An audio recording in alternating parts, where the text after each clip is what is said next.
is honestly split the system. And I must give kudos to Nigerian Judicial Council for at least trying to do intervention to see that the integrity of the NJC and the judicial system is upheld.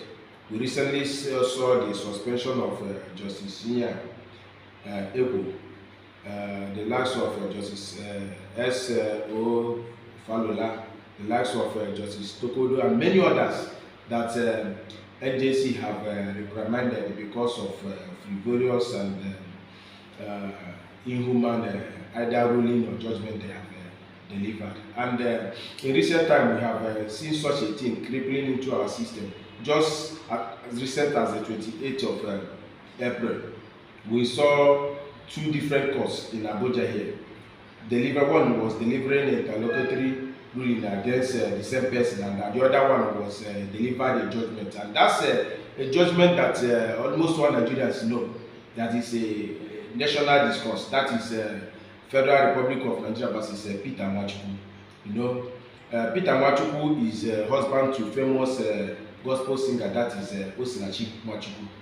And in the public domain, it is people perceived that with allegations, frivolous allegations they levied against that he killed the wife and he is into domestic violence.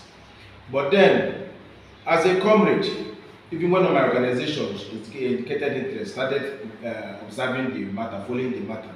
We observed that even the judgment they delivered is not inconsistent with the empirical evidence that was established in court. What are the empirical evidence? In the criminal court that delivered that find him guilty of culpable homicide, that they sentenced him to death by hanging or injection, meaning that he's the one responsible for killing the wife.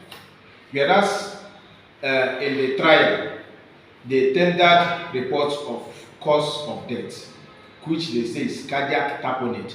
Cardiac tamponade is a cancer that affected the woman's internal organs from the heart, the kidney, and the lungs. And they brought a very experienced pathologist and a medical doctor of over 21 years experience to come and testify on oath. In that testimonies, he explained what killed the woman, and the autopsy they conducted, wherein they claimed that all the pathologists at the National Hospital, representative from the Ministry of Women Affairs, representative from the in-law that petitioned Mr. Peter, representative from the doctors that managed the woman while she was, because she was in hospital for more than 3 months before she died. She was moved from teaching hospital to a hospital in Jabi and then to National Hospital before she died in National Hospital. All participated in the autopsy, and the autopsy clearly stated that what killed the woman is cancer. And there were no traces of mark, violence, or trauma. There were no fracture or whatsoever. But the paints they push in the public domain, and that is where I get worried. If, as of today, our judges or judgment that are coming is not based on documentary evidence, empirical evidence, but is based on hearsay, then I pity for my generation, I pity for even male folks, I pity for our nation, judicial system, because it's supposed to be the last hope of common man. What they use to pass judgment is on sentiment, emotion, and bias. Wherein you brought children to testify against the father, and the children, yes, claim that their father beats their mother, which is very, very condemnable. But then, everyone knows all over the world that if you beat a child, no matter the color, the skin, the language, the ethnicity, whether it's Igbo or Africa, if you beat a child and give the child a biscuit and ask the child again who beat you, go put another person closest. Talk of children that you have taken custody of months and years. You understand? To come and bear witness. And of course, every adult today knows that position you hold as a child, when you grow, is no longer the position you hold. Recently, we have similar thing happen in America. I think last year, where an adult came back to bear witness that he was made to testify against the father by the mother when he was a child. And based on that judgment, they sentenced the father either 27 years somewhere in America. And this is the classical case we have. The same day, Another female judge, just like the female judge that found this man culpable homicide, dead by hanging, gave her a ruling that joint accounts Mr. Peter had with the wife in the Zenith Bank, money in that account should be deposited to the son. They open account, same people that pushing Mr. Peter open account with in UBA without hearing the substantive suit. And in the substantive suit, the person that who is a claimant is praying to be a signatory to the account, whereas the account will be another day, who will be signatory to the account of a minor. Reasons they gave was they are struggling to pay school fees, whereas they do not allow the man to have access to his children. Even when the man sent people to reach out to find out how they are faring, they were denied. You talk about school fees, it is on record that Dunamis Church and the pastor claimed that they will take care of the children's school fees to any level. It is on record that while the man was arrested and incarcerated, beyond only one shirt, one trouser, they packed every goddamn thing the man owns.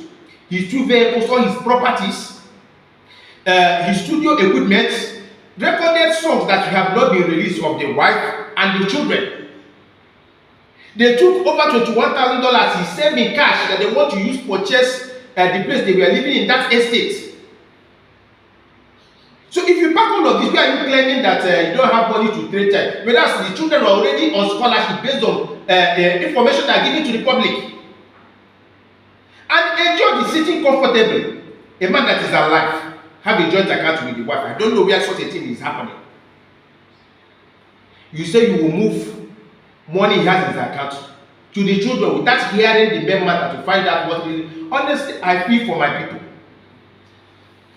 Okay, I wish I didn't see appealing this judgment. I don't know. I don't know. Say up to the but as a human rights activist. Okay. Yes, who is that breast? You understand? Who is that breast with what transpired in court? Yes.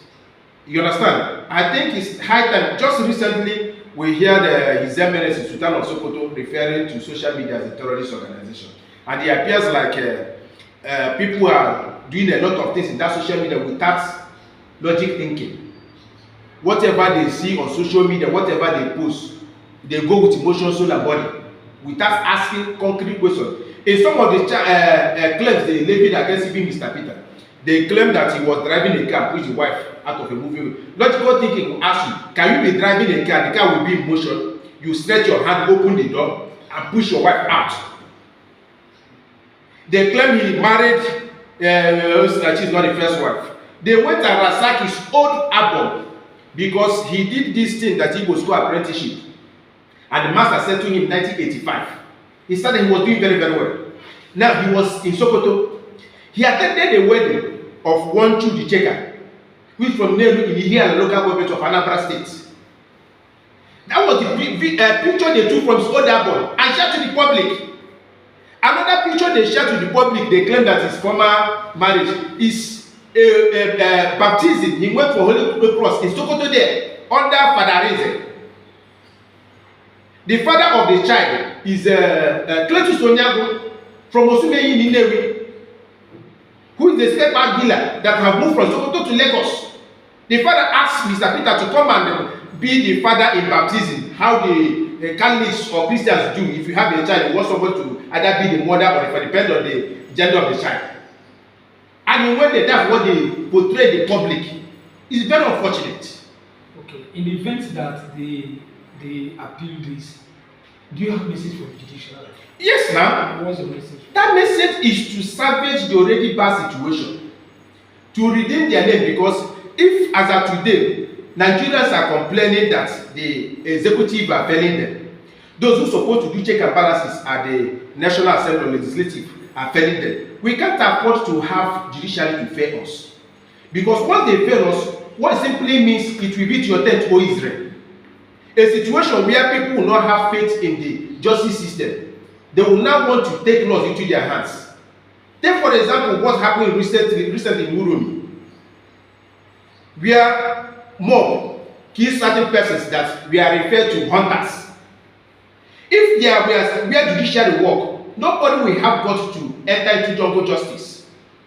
But it has been reported that when they arrest these people, sent to the judiciary, they will find a way to come out and continue to perpetuate whatever they are perpetuating. So the danger states that it will weaken our democracy, it will weaken our system, and it will weaken everything. It will even affect them. I will give you a classical example. A contractor was paid to do a road project, and he had one son. He ate that money with those that gave him the contract, and he trained the child to up to university level and sent the child abroad. The child returned back to do NYSC. He bought him a sport car. The child went for club here in Abuja. Upon his returning late in the night, he had accident and died. On the same spot, on the same road that he was mobilized, the father now is on wheelchair. Meaning that karma is real. What goes around comes around. Whatever he throws up must come down. If we don't salvage the situation, every one of us will enter into one day, one way. So judiciary have everything they must do to salvage the court. Of course, Nigerians are taking note. Today is Peter. They say if you carry the dead man body when no belongs, it will be like a log of wood. Now when he gets to you, you understand. Peter is not my brother. I'm not from the same state with him. Neither do I do business with. But for the fact that I'm a human being, for the fact that I'm a human rights activist, for the fact that I'm an activist, you understand? I pick interest in the man. They are not only the one. There are a lot of things that are happening in this country that are not right. Judiciary must uphold to be seen to uphold justice. That particular adage that is last hope of common man must not be in vain. Okay. All right, thank you.